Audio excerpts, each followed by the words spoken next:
પ્રતિબંધ કેટલો જરૂરી?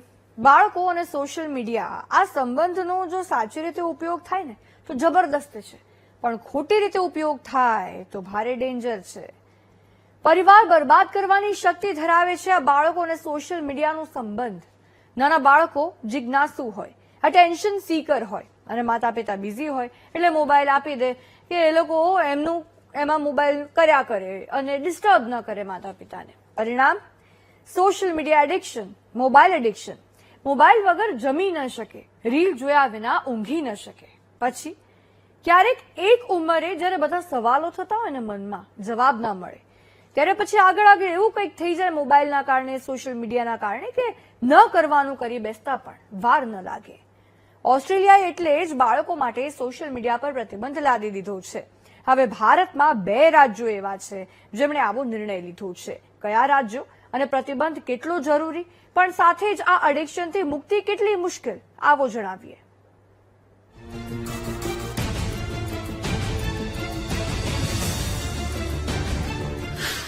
કર્ણાટકમાં 16 વર્ષથી નાના બાળકો માટે નો સોશિયલ મીડિયા. આંધ્રપ્રદેશ સરકારે 13 વર્ષથી નાના બાળકો માટે બેન કર્યું સોશિયલ મીડિયા. સોશિયલ મીડિયા પ્રતિબંધ કેટલો જરૂરી? જેટલો જરૂરી પ્રતિબંધ એટલો જ મુશ્કેલ લત છોડાવવું. કર્ણાટકના સીએમ સિદ્ધારમૈયાએ મોટી જાહેરાત કરી છે કે હવે કર્ણાટકમાં 16 વર્ષથી નાના બાળકો સોશિયલ મીડિયાનો ઉપયોગ નહીં કરી શકે.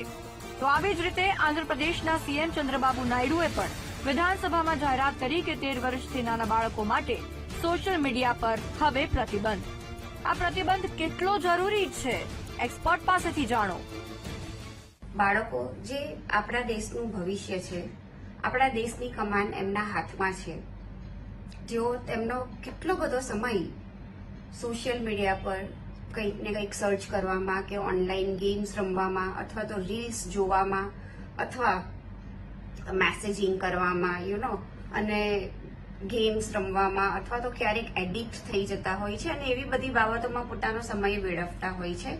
અને ઘણીવાર તો ક્યારેક એના એવા એડિક્ટ બની જતા હોય છે કે એમાં ખાલી સમય જ નહીં, પોતાના પૈસા પણ બરબાદ થતા હોય છે.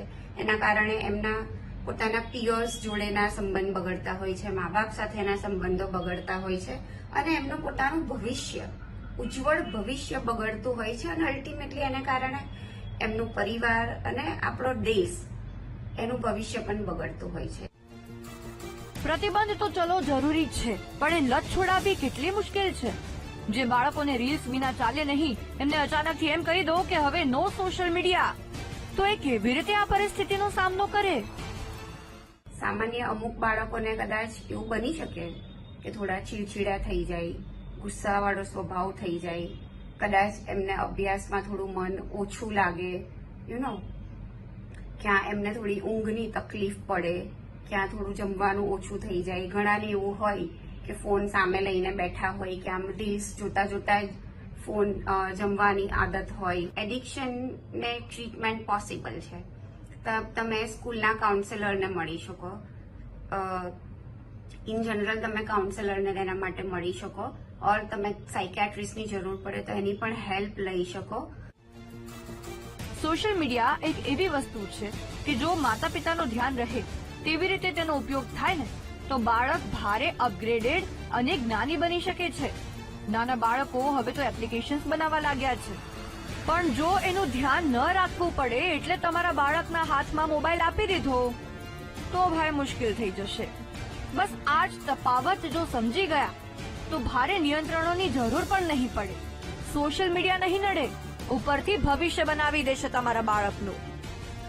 Bureau report, VTV news.